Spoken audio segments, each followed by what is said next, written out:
Well, there is some good news on the horizon. Volumes are the highest they've been in about 2 months, and there's some really interesting information too about consumer confidence, which feeds through to where the property market is going. Kevin Brogan from CoreLogic will join me in just a moment.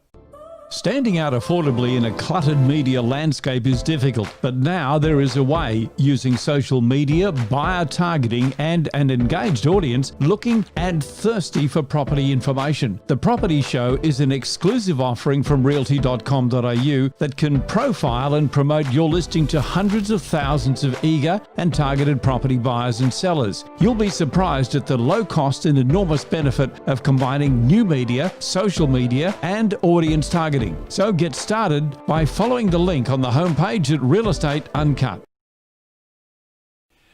And once again, we say welcome to Kevin Brogan from CoreLogic. Hi, Kevin. Hi, Kevin. How are you? Yeah, some good news. Let's firstly bring up the final clearance rates from last week. A little bit weaker in some of the cap cities, but gee, look at that Canberra market, 66.7%. Pretty good, Kevin.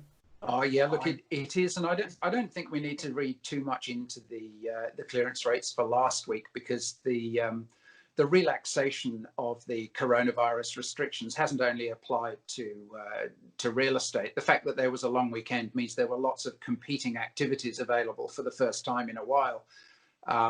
So participation on a long weekend is traditionally down. So I think, you know, seeing those clearance rates a little bit lower than we've seen for the last few weeks isn't too much of a concern. Okay, we've got the final clearance rates up on the screen for you now. Quickly to run through them: Sydney 56.8%, Melbourne 60.1%, Brisbane 33.3%, Adelaide 47.4%, Perth 55.6%, and as we said, Canberra 66.7%, giving us a weighted national average of 56.2%. Auction numbers are looking good for the week ahead. We'll give those to you a little bit later in the show. Anything else you wanted to mention from the final auction results? I think reporting has been quite strong again this week, Kevin. Yeah, look, it has. The preliminary numbers, obviously, based on what results we can get in over the weekend. And again, there's challenges with a long weekend because agents may not want to hang around after the auction, whether it's been successful or not, because of the other activities that are now unrestricted or perhaps less restricted. But, you know, looking at Brisbane, which didn't have the long weekend, and also Perth, you can see even though it was not a holiday weekend in Queensland and WA, activity was still pretty low. But we are seeing that sort of pick up just a little as we move forwards. Kevin, we'll give the auction numbers ahead for next week in just a moment. Before we do, I want to take off into a tangent and talk about consumer confidence. Westpac publishing their consumer confidence graph, which we'll bring up on the screen now, and they're saying that consumer sentiment is back to its pre-coronavirus levels. And you can see on the graph there, some Westpac reporting somewhat of a dramatic drop and then a big return. We're seeing that as well, Kevin, aren't we? Consumer confidence with buyers in the market. Yeah, look, we certainly are. I mean, we've mentioned before that the current ratio of sales activity to new listings is sitting at 1.3, which is the highest it's been for a decade. And although it's come off a low base, we've actually seen a 20.4% increase in transaction numbers in May compared to April. And I think the reason for that is twofold.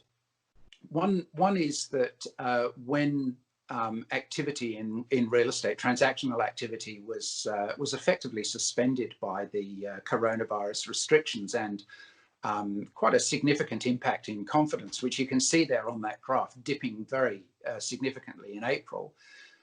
It's actually a lot easier, I suppose, for a potential purchaser who's got their finances in order in anticipation of making a purchase. It's probably easier for them to actually recommence, so long as they're assured of their financial well-being.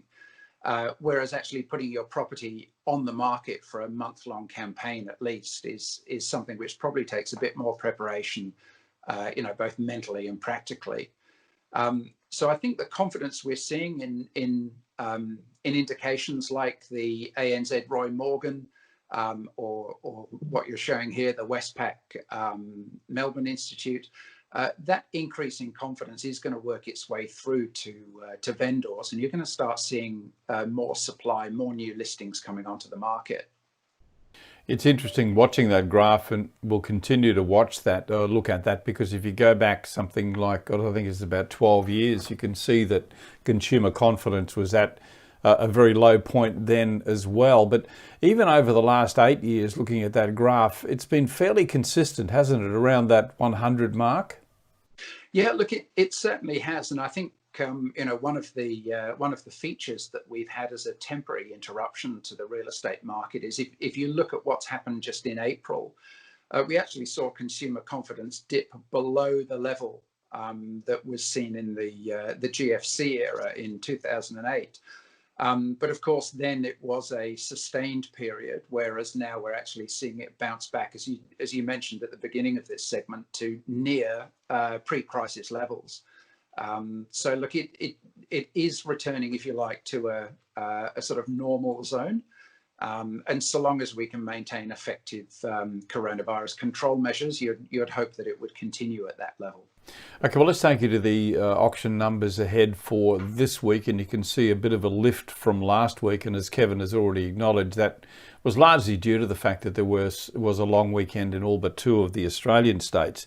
Let's have a look at those numbers. Sydney 561, Melbourne 467, Brisbane 52, about on par with where they were last week, Adelaide 48, Perth 14, Canberra 37. Reasonably good numbers, and they are growing, and I think, as we said at the top of the show, Kevin, in fact they are the best we've seen since mid-April. Oh yeah, look, they definitely are, and we did have a reduced number last week, but that was largely due to the long weekend. I think it's still consistent with a trajectory of increasing auction numbers, which hopefully we'll see continuing over the weeks ahead. Indeed, just to recap for you, the final auction clearance rates from CoreLogic showing a weighted national average of 56.2%.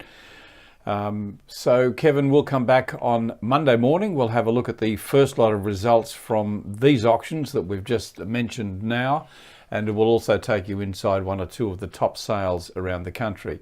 Kevin Brogan from CoreLogic is with me every Friday, every Monday, with the most accurate and up-to-date report on what's happening with auctions, our benchmark around Australia. And we thank CoreLogic for their support and for their information. Kevin, thank you. Have a nice weekend, and look forward to talking to you on Monday. Thanks very much. Speak to you then.